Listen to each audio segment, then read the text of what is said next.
Now at 11, the Ohio House and Senate both passed the state budget for the next 2 years. It is $60 billion and covers a wide range of issues. But public school funding has been one of the most talked about topics of this budget. 10 TV's Carly Dion is live outside the State House tonight with how funding schools is being addressed. Carly? Yolanda, for months we've seen representatives from school districts across the state protesting and advocating against what they're calling cuts to public school funding.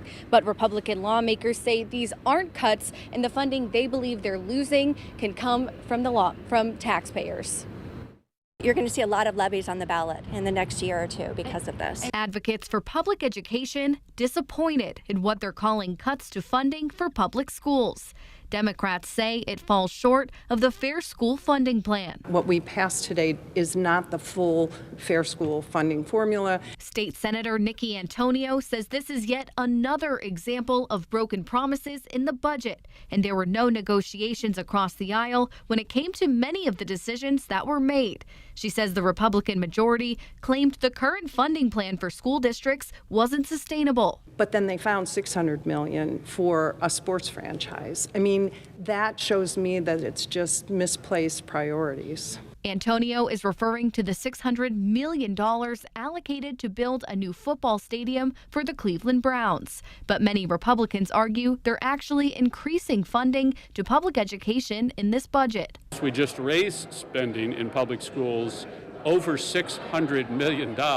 Look, when you look at the amount of money we put into public schools over the last 3 budgets, $4.5 billion of increases over that course of that time frame. State Senator Rob McCauley says he believes people are upset about the property tax provisions included in the budget. He claims right now 70% of all Ohioans' property taxes go towards their school district.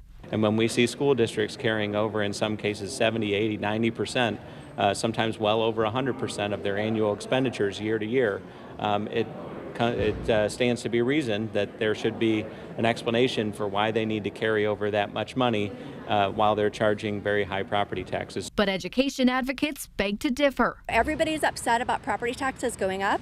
This is going to make property taxes go up even more. If the state doesn't give us that money, the only recourse we have is to go to voters for property tax. Senator McCauley says he doesn't believe the cuts to public education are as dire as some districts claim it to be. I don't believe the hyperbole out there that somehow education is going to not be funded adequately.